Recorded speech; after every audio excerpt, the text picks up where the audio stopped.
we can create a worker pool to perform tasks concurrently. First, let's create a structure. Give the name worker. Let's add two fields to this worker structure. First, give it a name ID. Type, give it a usize integer type. Second, give the name thread. We will use this second field to store the John handle returned from spawn function. So its type should be John handle from thread. We will return nothing from its John handle, so let's pass a empty pair parentheses in its John handle. Let's create a type alias. Give the name job. We use this type job to represent the job this worker will work on. And this job can be a function or closure. So we will create a treat object. We will put the dyn f1 once treat in this box and plus send, so we can send this job across threads. And let's give it a lifetime static. Let's create another structure. Give the name worker pool. Let's add two fields to this worker pool. First field, let's give it a name workers. We will use this field to store the workers. So let's create a type of vec. We'll put the worker in this vec. Second field, let's give it a name sender. We use this sender field to send a job from this worker pool to worker. So its type should be multiple producer single consumer from sync send. Because we will use this sender to send a job, so we will put this type alias job type in sender. Let's implement a function for this worker structure to create an instance of this worker. So impl worker f1, give it a name new. Let's add two parameters for this function. First, give it a name ID. Type is usize. Second, give it a name receiver. We will use this receiver to receive job. We will get this receiver from different thread, so we will use arc and mutex to share this receiver across different threads safely. So type should be arc mutex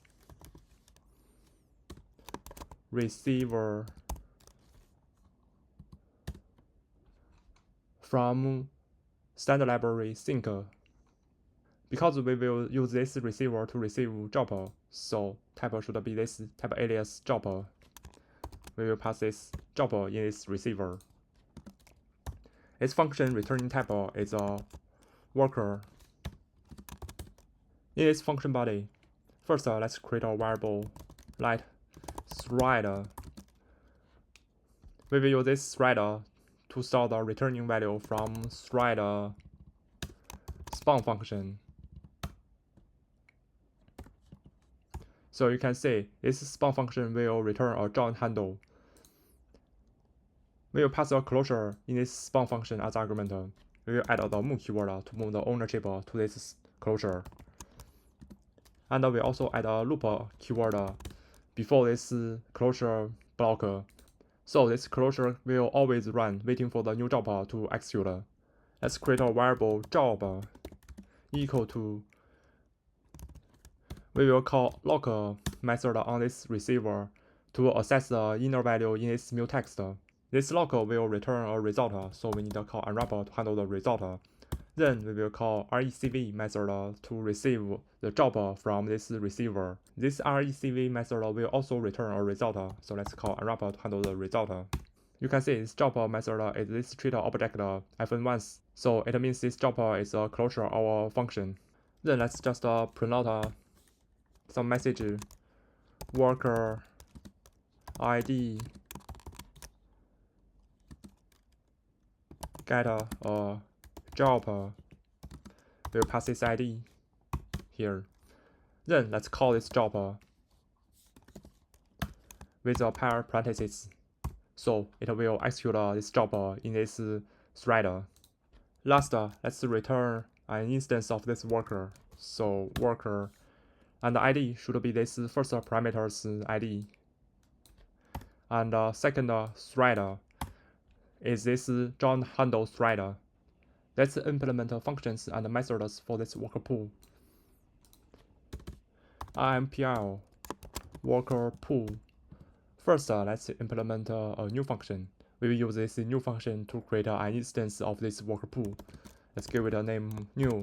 Let's add a parameter, give it a name size, and a type, give it a uSize type. Returning type is this worker pool type. In this function body, first let's check this size. If this size is less than 1, because we want at least have one worker in this worker pool, let's just call panic and print out at least need one worker. Then let's create a channel, and this channel will return a tuple contains a sender and a receiver. So let's create a two variable sender and a receiver in this tuple equal to, we will call channel function from std sync. Then let's create a mutable vector. Let's give it a name workers. We use these vectors to store the workers. Let's just create an empty vector like let's create a for loop to create the number of worker of this size. Let's create a variable I. Let's create a range 1 data equal this size. So this range is from 1 to this size and contains this size. Let's call push method on this workers vector to push the worker into this vector. So workers.push. In this push method, we will call worker new function to create a new worker. We will pass this I variable's value as the ID for this worker. We need to pass this receiver to this worker. And to share this receiver, we need to put this receiver in arc mutext. So here, let's create a receiver variable to shadow this receiver equal to arc new mutext new.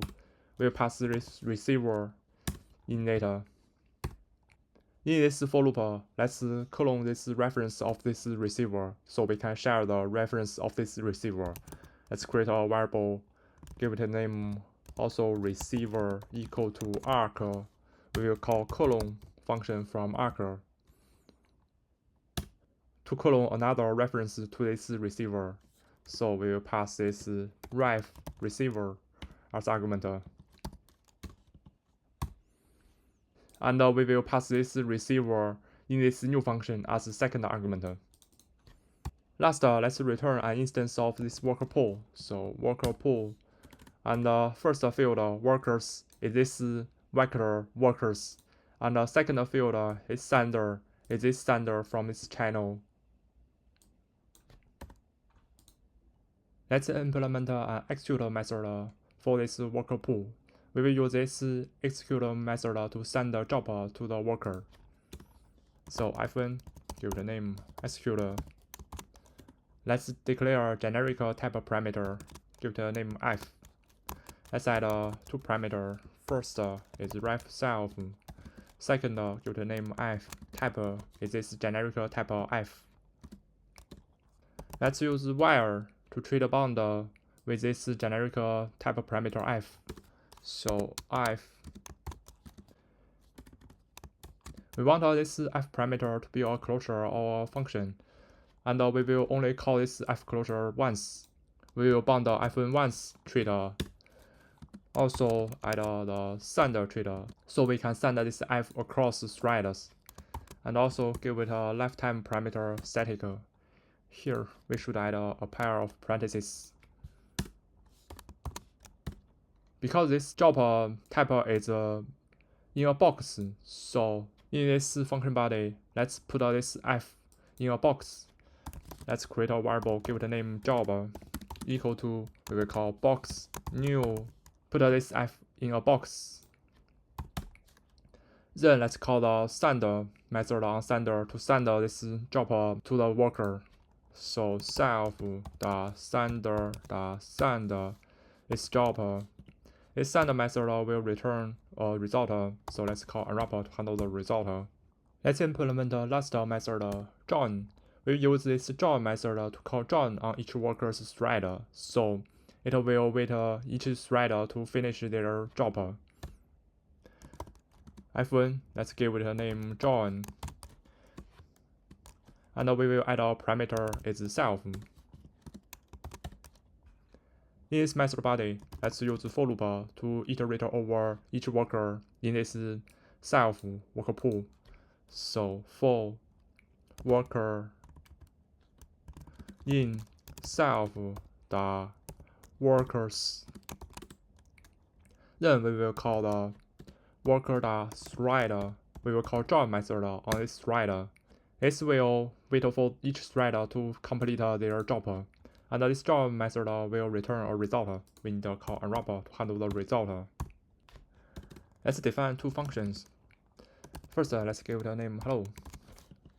In this function body, let's call thread sleep function to make it a sleep duration from seconds to seconds. Then let's print out hello. Let's create a second function. Let's give it a name word. In this function body, let's just directly print out word. Let's try to directly call these two functions in main function. So let's first call this hello function. Then let's call this word function. Let's run this code in terminal. Let's cargo run. You can see, first it will execute this hello function, and because we call this sleep function to make this hello function sleep 2 seconds, it will block the thread. After 2 seconds, this hello function complete, then it will execute the word function. Let's use our worker pool to execute these two functions, so we can run these two functions concurrently. First, we need to call worker pool new function to create a new worker pool. Let's pass size 2, so it will create a worker pool with 2 workers. It means this worker pool can run 2 tasks concurrently. Let's create a variable pool to store this worker pool. Then let's call the execute method on this pool. We will pass this hello function's name into this execute method. So this will execute this hello function in this pool. Let's call this execute method again. This time we will pass this word function into this execute method. If we not call join method on this pool, let's run this code. You will see nothing will happen because the main thread will not wait for the threads from this pool to finish their job, and it will immediately exit the program. So we need to call pool.join method to block the main thread to wait for the threads from this pool to finish their job. And let's cargo run again.